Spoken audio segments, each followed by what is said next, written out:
is up, everybody? Welcome to the Cover Band Confidential Podcast, the podcast for cover band musicians and band leaders to learn how to rock more and suck less. Here in Atlanta, Georgia, I am Adam Johnson. Here in Greensboro, North Carolina, I'm Dan Ray. It's another week, my friend. Another week has passed. Here's to that. This is OZV Zinfandel. It's quite nice. What do you have there? We've got a Terrapin Hopsecutioner. I do like a Hopsecutioner. Yeah. Yeah. In a frosty mug. Gotta love it. Because it's hot down here. Do people in Atlanta actually call it Hotlanta? Nope. Okay. Good to know. And that'll do it for this week. That's as informative as we can be so far. Yeah.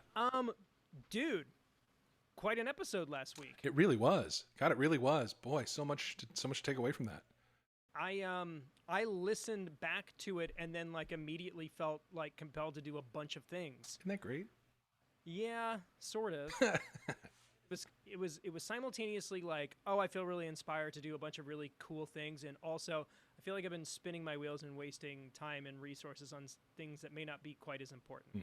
So, time will tell on that, but got a lot of great feedback about the episode and definitely pulled in some folks who may not necessarily think that a podcast like this is for them. Yeah. And then just kind of show them, well, we cover lots of things. I think, Cover Band Confidential is a great name for most people because they hear that and they go, okay, I understand this. Yeah. But I think that there are people in kind of I would say kind of overlap categories. Cover band adjacent. Yeah, so your hired guns, your worship guys, the kind of stuff that a lot of musicians do who don't necessarily consider themselves cover artists, which we would, Right. So it's been cool to just see I guess the general response out in the world. For sure. So For sure, it's awesome. And we closed out the biggest month we've had ever, by a lot. Startlingly large. Yeah. So, we got the numbers in, and, this August was the biggest month we've had of this year, even pre-shutdown. Yeah. By a very sizable amount. So welcome to all of our new listeners. Thank you very much for tuning in. Yep. Hopefully we will continue to give you good things for you to listen to. Yeah. So what have you been up to, man? Well, a few things. So, in the week or so before our last episode, I actually had a gig. Whoa. I know. I had a gig. Totally crazy. What was that like? Crazy. It was totally crazy. And it was at a place we played before, Odin Brewing, and they've now, since we were last there, built this outdoor stage. Nice. Yeah, and it's large, and it's facing sort of a park, a park-like area with picnic tables, and it feels really good. Feels really good. A lot of space and a lot of open air. And Taylor and I played there, and it just reminded me why we do this, what it's for. It's so weird. I haven't played with other people in a long time. Yeah. I don't even know what I'm there's a part of me that's nervous about getting to do it again. Yeah. Because it's just been so long. Yeah. So it's funny, I had been teasing this story about something I was going to share when we interviewed Finn, and then I totally forgot to mention it. But we've been going back and forth with a city or kind of county government close by wanting to do a drive-in event. Right. I think in October. And it's an interesting deal. What they have asked for is they've asked for a weekend. So it wasn't are you available Friday or Saturday? It's we want you Friday and Saturday. So my guess is because of the limited capacity, they're going to hold the event 2 nights in a row. And we don't have any of the details yet, but we've gotten a soft yes during a global crisis. Doesn't hold a whole lot of water. No. But yeah, we haven't sent a contract out, but I'm cautiously optimistic that this might actually happen. Cool. Very good. Because they're doing all the right things. And for us, it would be a fun challenge because it would be 2 shows. And I don't. We'd have to ask them, but like my thought would be that we wouldn't do the same show 2 nights in a row. You would kind of give them maybe some overlap, but like somewhat different shows. Yeah. Try to put some variety in. Sure. At least for the people who are working both nights. Exactly. Yeah. And the reason why I wanted to bring it up with Finn was when they reached. First of all, they reached out to us via Instagram. Like we just got a DM like, "Hey, do you want to play this?" And I was like, and I don't know about you guys, we don't get a whole lot of business inquiries through social media because we've got a website and that's typically how we bring our leads in. And so I switched her over to email, like, "Hey, email me here." And I was like, "How did you find us?" And she goes, "I started following you guys on Instagram. You guys have been posting funny stuff, and it just seemed like you guys would be a lot of fun." I was like, "Hey!" There you go. So, pardon my French, but like, I've been doing nothing but like shit posts for the past, 5 months because there hasn't been anything else to post. And it worked. Finn would be so proud. I know. Yeah, it's great. So, that's what we ended up. That's how we ended up pulling these people in, and whether it happens or not, it's kind of beside the point in this particular season. The fact that we were able to draw that attention just from our social media was pretty cool. So it's great. We should have passed that along now. That's very great. Well, this show that I played was awesome as well. I haven't played guitar for 3 hours straight in months, and I cramped up real hard. Second to last song, and my hand was like a claw for like half of it. I kept stretching it out, and just trying to get through that. And then, the other thing that happened was I had a massive gear failure that, if it had not been my only show for the whole darn time, I would have ended the night just furious about. Just it would have ruined the whole evening. My TC Helicon Voice Live 3 was rebooting all night long. I rebooted 4 or 5 times in my first 6 songs.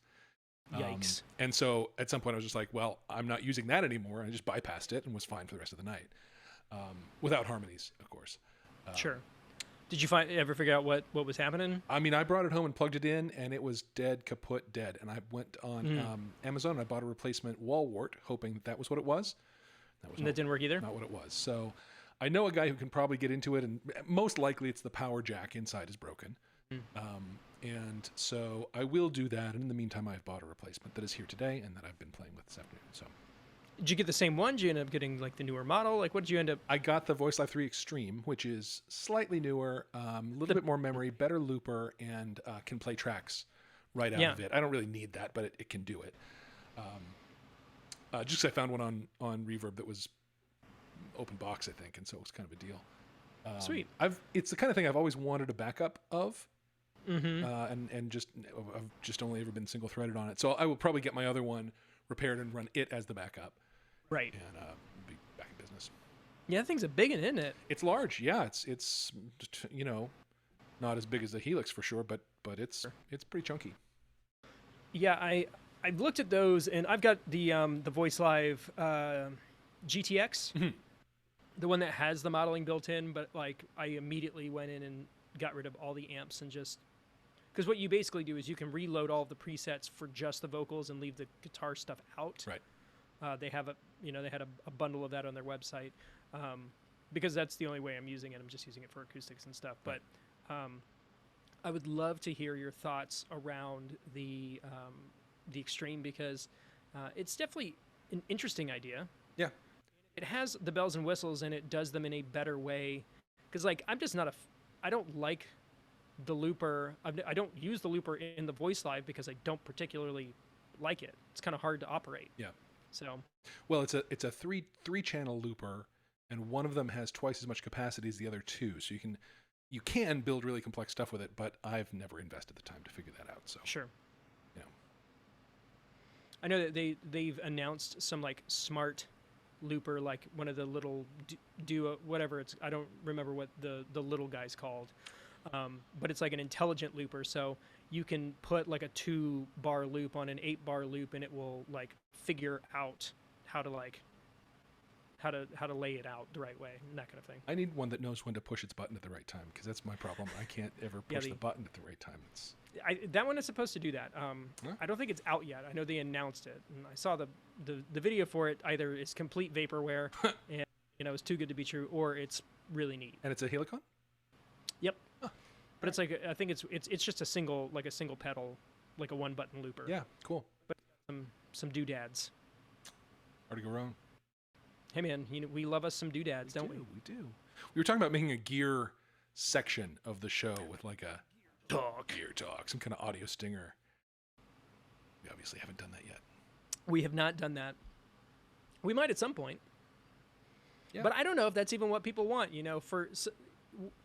Dan and I can't just leave well enough alone. Like, I know that there's people here that are like, I like the way that you guys do this, and that's fine. But we're like, yeah, but what else can we do? Yeah, you like it? How about if we mess with it?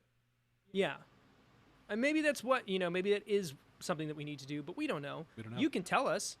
We are, again, shockingly available. It's true. Send us a DM on any of our social media. Email us, coverbandconfidential@gmail.com, or fill out the form on coverbandconfidential.com. You will hear from one of us, guaranteed, probably in a not long amount of time. Not at all. Not at all. Should we segue into the conversation I had with a listener? Are you teeing me up for that? Yes. Perfect. Yes. Perfect. Because we're professionals. Yeah, it would have been so much slicker if I had not pointed out the teeing up. Kind of ruins the... We're usually pretty good about that. Yeah, not bad. I would say. Not bad. Even if we accidentally do something right. Yeah. Speaking of people who are shockingly available, Steve Witchell's in the comments. What's up, Steve? What up, Steve? See you, brother. And we're all available right now, man. Yeah, and stick with that PT, brother. It's what it takes to get your arm fixed.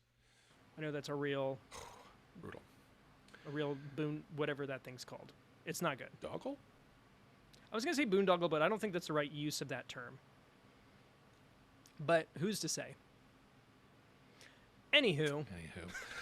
So this week I was reached out to by a random person on Facebook named Dan McDermott. And Dan is a newish listener. And he is also the editor-in-chief at a newspaper, Frederick County Report, in Virginia, Front Royal, Virginia.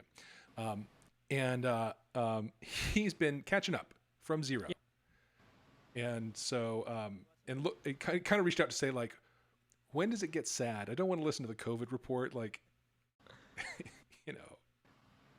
replaying the tragedy and fast forward is just not a thing he was into. But we had an interesting conversation because he is a DJ, really. He's a karaoke DJ, mainly. And he's shifting over into sort of acoustic performance and acoustic karaokeing as well, sort of what I've been doing. And reached out to say, like, if you were going to build that business from scratch, what's the approach you'd take? Yeah. It's a good question because I did not build mine from scratch. I leveraged my band. Mm-hmm. But he's starting from gear. He's starting from contact. He's starting from how to put lyrics on a screen in front of somebody who's singing. Just all of that. And so it's been really interesting to chat with him. So that's kind of the question I wanted to raise for us, Adam. If you were coming from nothing. Oh, and by the way, he's played guitar for about 3 months. Oh, okay. Right. And the good news, of course, is for when the bar is pretty darn low, actually, lower than we think for the most part. Yeah. I don't know if you were going to start that business up from nothing, because it's a relevant question a few months from now, probably. Yeah. What would be your approach? So, I would say like the solo acoustic thing, I didn't do on the back of anything other than just myself. I didn't tie anything to the projects that I'm currently doing. And it was something that I had done a long, long time ago where I had no infrastructure. It was just like I had a guitar and I had like a songbook with some lyrics in it. And it was all paper and stuff. And that's what I did in college. I didn't have a PA. I didn't have any gear because I played at one bar and I played there every couple of weeks and they had all the gear there. I literally walked in, plugged my guitar in, did my thing, collected my tips and went to Crystal. That was my routine. So when I decided to get back into it, I had to do some stuff. So I ended up buying that Turbo Sound rig. Mm-hmm. I had the acoustic guitar. I don't remember when I got the Voice Live. I feel like the Voice Live was something I got for the band, and then realized that because of all the dynamic processing stuff, using it with the live band wasn't really feasible because it was trying to gate cymbals and stuff and Yeah. caused all sorts of weird feedback. Yeah. So it was just sitting in a corner somewhere. So I think things that you need to get is you need an iPad of some kind. You need some way to mount said device onto a mic stand. You need a good mic. You need a good guitar. You need some sort of sound pushing device. And you need some good marketing material. I think marketing material is the real crux of this situation. You know, find a way to record yourself. A couple of months ago, I had posted just a literal, just bald live stream from my basement onto our YouTube channel to kind of show people this is a way to promote yourself. And then, you know, about a week later, I posted the quote unquote professional one, which was shot way better and used sweetened live audio and that kind of thing. And, you know, I think those are the two things that you need to do. Those are the things you need to prioritize because you can have a business card and you should have business cards, but like your promo video is your business card for the majority of the people that need to hire you. Yeah. And, you know, because he's got a bit of a network. If he's a karaoke DJ, he might be able to make those ends with his existing network, which is, you know, not to be sneezed at because, you know, who you know is everything. Oh, it's the most valuable thing for sure. So I would say get a solid video of, again, just playing to your strengths. It doesn't have to be super technical. It doesn't need to be super impressive. Just find the songs that you do the best, string 5 to 10 of them together in 10 to 30 second increments into like a tight promo under 3 minutes. Put your contact info on it and put it up somewhere. Yep. And shoot links to people. Yep. That's basically it. Yep. I think the only thing that I would add to that is that for an acoustic, for a karaoke accompanist, Yeah. which is fundamentally what I have been doing, the depth of your book is really critical. Yeah. And for me, the last version of my book that I put out had just over 400 songs. Now, I'm helped by a few things. I have a pretty darn good musical memory, not lyrics, but music. Sure. I have an iPad that can cue me for the lyrics and the chords. And I have an audience that is there to have a blast and drink, and they don't, like, the precision of my cover is not a concern. That's not why they're there. Yeah, yeah. So, you know, my people look at the book and say, "Oh my God, you know all of these?" And I'd say, "Well, approximately." Sure. Yeah, yeah. I mostly know them, or I can express what I recall them sounding like when I heard them on the radio when I was 14. Right. Like, I mean, Margaritaville's on my list, and I play it regularly, but I don't know if I necessarily know Margaritaville. I think that's one of those ones that there's like a lot of latitude for. It just kind of comes out. Yeah, it does. And, you know, the verses may not line up 100% all the time. Right. I definitely started that song and go, what's the first, what was Flipped and on like a step top. on sponge cake. That's how it starts. Nibbling on. They all start with very strange phrases. Don't know the reason. Blew up my flip flop. Like they're all kind of, you know. Yeah. Well, they're all Jimmy Buffett songs. I will confess that's really the only Jimmy Buffett song I'm very familiar with. I did in high school. We did some sort of event and it was like Jimmy Buffett themed, and I played percussion with a trio that played a bunch of Jimmy Buffett tunes. So I learned at least, I don't know, 12, 15 of them. On drums. Drum kit? No, like bongos. Oh. Like percussion. I've never played bongos. It seems to me like a very fake-itable instrument. If you have rhythm, you are a bongo player. Doesn't take much more than that. It doesn't, other than, you know, you kind of get used to like the blood rushing to your fingertips.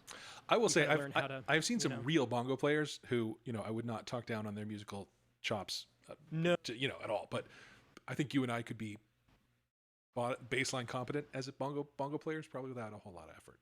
Yes, I mean, like in Atlanta, we've got this whole like film industry, and if somebody was like, "I need a bongo player to do background in this shot," I would feel like 100% confident stepping into that role, Totally. Yeah, I'm with you. and feeling like I could do better than like 90% of anybody else. Sure. Just on the strength of your innate rhythmic chops. Yeah, musicy, knowledge. Yeah. Yeah. The bigness of your ears. Right. Yeah. So and that's kind of a good point about the approach. I know I've had some friends that have tried to do the live band karaoke situation, and they were going into it with tracks and really wanting to kind of like, you basically have two options as a karaoke project. You can either, the song is the song and you're coming along with us, or you are you're like the 5-year-old soccer team, and it's just like a farm situation. You're just going wherever the singer's going, and this. Right. So the singer's the ball, Yeah. and then you are the kids. Yeah. My karaoke accompanist career has been probably a little of both. Yeah. Yeah. Somewhere between, and a lot of it, for sure. When I was doing the live acoustic, like a big part of my job was to like, kind of lead them into, all right, the verse is starting now, let's go, that kind of thing. Yeah. So. Yeah, you're kind of you're the shaman of the operation. Yeah. You were the guide. You were the Sherpa. Yeah, and there's a great marketing book called Building a Story Brand. Mm-hmm. If you've never checked, I'll shoot you a link to it because I think you'll really like it. Okay. I've got the audiobook. But the whole idea behind their marketing is that you basically want to like treat your brand like it's a movie, and the thing that everybody screws up is that brands want to build themselves. If you were making a movie about your brand, you would instinctually want to build your brand as the hero of the movie, right? But what they're saying is that no, what you need to do is you need to make the customer is the hero, That's right. and you're the guide. Yep. Because that's how most movies work. The hero runs into a conflict and then meets a guide who helps them succeed. Yes. Like that's the typical arc. Yep. And if you posit yourself as the guide and you put your customer in the hero role, then you build more loyalty, and it's easier to sell them things and that kind of thing. Sure. Well, and they want to be the hero. Well, who doesn't? Yeah. If you want them to have a joyful purchasing experience, you make it be their story, not yours. Exactly. Yeah. Yeah, I'll shoot you that link. It's a good one. So Okay. if anybody's looking for something to read, Building a Story Brand is a fantastic book. You should check it out. It's good. The 100%. other thing that Dan pointed out, Dan McDermott, our new listener, pointed out, I guess he's building tracks for some songs, and he pointed out that a lot of karaoke version tunes are not great, not fantastic. Some are okay, but typically what I would look at is how long it's been on the site. The longer it's been on the site, the worse they tend to be. yes, One thing I will say about them is that they do update stuff. Mm-hmm. And so if they put something out and it just gets like dogged as far as ratings go, they will redo it and they will repost it. I've gotten a number of notifications where like, hey, remember that song you bought that you couldn't use because it sucked? Well, now it's better. that's good. So I will give them that. And the stuff that they're putting out now, like if you go into the recently added, whatever is up there on the recently added that's been in the past couple of years is really, really great, especially the pop stuff. It's shockingly accurate and very, very good. It's good. Do you still hear the Czech or whatever the Eastern European accent in the vocals? Yeah. I mean, that's where they're sourcing all of this music from. Yeah. But they're getting their act together. Yeah, that's good. They have not replaced the one that I complained about, which was Owner of a Lonely Heart. Their recording of Owner of a Lonely Heart is missing the walk up into the synth hit walk up into the solo. The singer does that. It doesn't happen in their version Okay. at all. So I have that, by the way. I've got the whole thing. I think every time we brought this up so far, you have mentioned that you have that. I don't yet have it Sure, from give it to you. so I need to deal with that apparently. Yeah. And it doesn't have that part. It doesn't have the singer part, but it's got all the other stuff.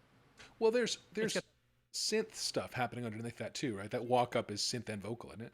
Yeah. But yeah, I've got all the all that stuff. It's in there. That's the important part. Actually, I was messing around with my Helix and found the Owner of a Lonely Heart factory preset. It's a pretty good preset.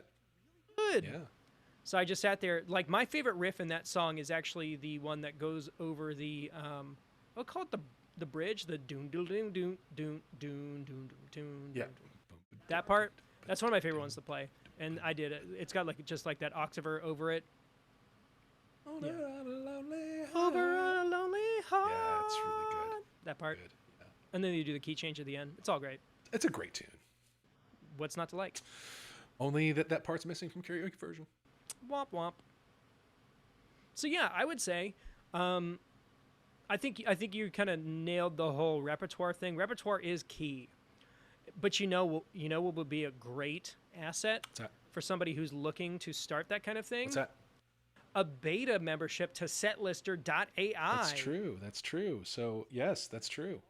Know-how and all of the research and data that you've compiled and judged to figure out what the what's happening. I've judged it. That's really true. For sure. Yeah. I saw that you sent out a bunch of beta invites. I did. I've had about a dozen people take me up on beta codes. Most of them came and looked at a couple pages, and I haven't seen them yet, so they haven't been back. So I'm going to email that batch of people again. I did get some real good activity and feedback out of your buddy Tom Blair. Yeah, dude. Tom's the man. Regular listener, and very much the man, and a fine cul-de-sac artist these days. And he spent, I have a little dashboard where I can see the logs happening on a graph, and I can see when somebody hits it and comes in and kind of what they're doing. And so I saw him hit part of it, and I hit him up on Facebook Messenger, like, hey, make sure you let me know what you're thinking, man. And, it's good. But so, those of you who took me up on one of those beta accounts, please, if you get a sec, spend a little more time on that and let me know what you think. It's interesting. The one thing that I've added since I last talked about it here is a segue assistant. Okay. So the idea is you would go through either the chart or the search and favorite some songs. And then you come onto the segue assistant and pick one of your songs. And then you can search for other songs that are within a certain BPM range, and either the same key or the relative major minor or the same root and the alternate major minor, and build a list. You actually can click on song titles and build a little list of segueable songs. And I think it's pretty cool. I have surfaced some ways to move through some tunes that I like a lot that I hadn't considered before. So very cool. Yeah, it's fun. And just so the listeners know, this is a 100% Dan Ray original project. Well, we've been talking about it a lot just because I think it's fascinating and super interesting, but this isn't necessarily a joint venture at this moment. This is a 100% Dan Ray joint at this time. At some point, we may open the marketing floodgates, and I'll bring you in to assist with that. But we'll see about that. Yeah, we'll see. I'm not too worried about it. Yeah, we'll see. Anyway, whenever Dan calls into the podcast, I'm calling in Rich. I'm out. Yeah, find yourself another sucker. Good times. Yeah. Honestly, if I called in Rich, I would just be like, all right, Adam, we're putting out an episode a day, so get on board. Yeah, well, you'd have to put me on retainer or something. Well, I would if I was Rich. That sounds great to me. Yeah. So everybody, check out Setlister.AI. Let's do this. Yeah.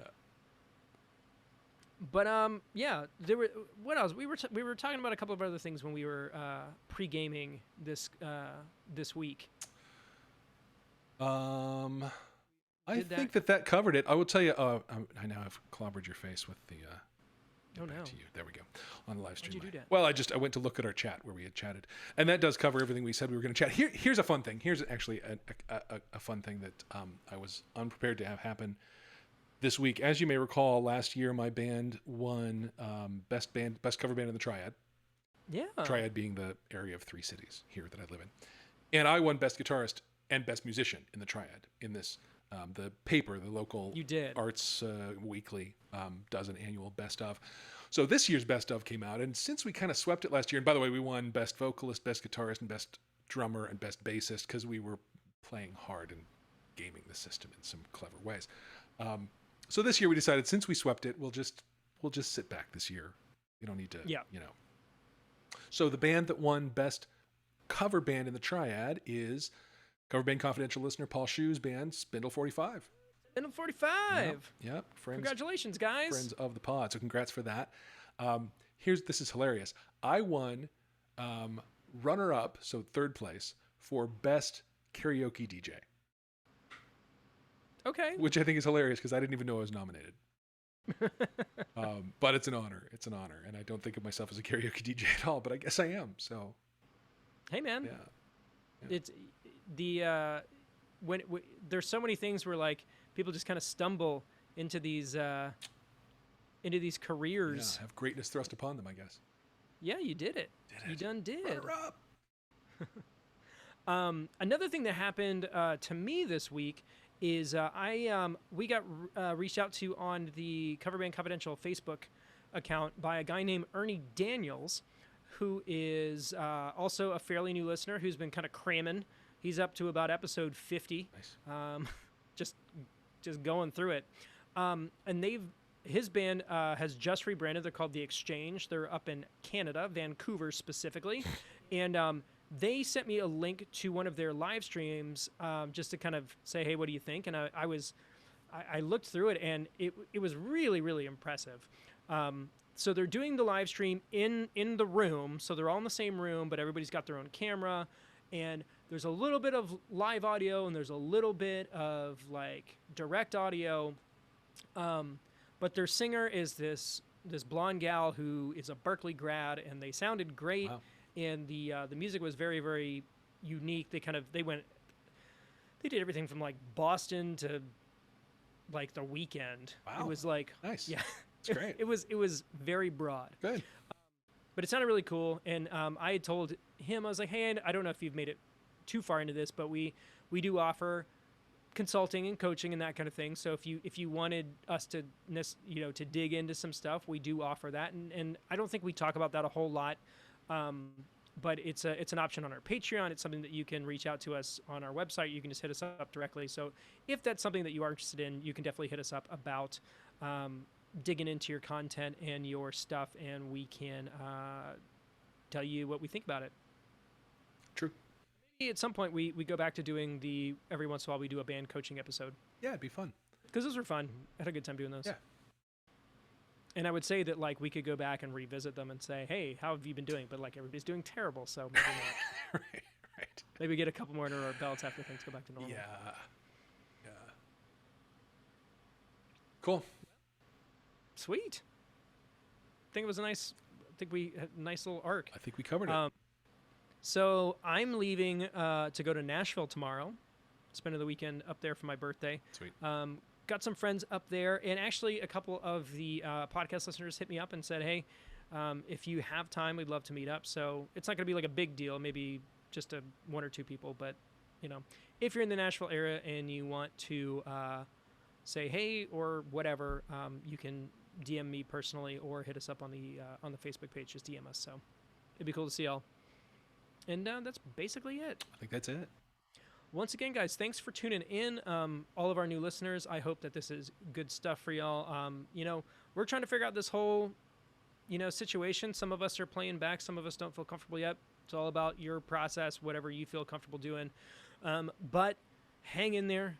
It will come back eventually. We just need to weather the storm, and we're all in this together. And if you want to just complain on the Facebook group, that's kind of what it's there for. Yep, let it rip.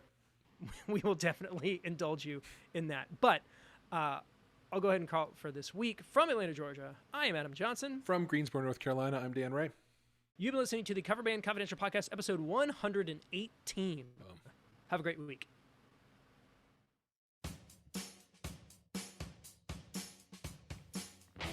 Thank you so much for tuning into our podcast. If you want to help us, be sure to share us with your friends, follow us on social media, and if you haven't already, please leave a review for us on the podcast platform of your choice.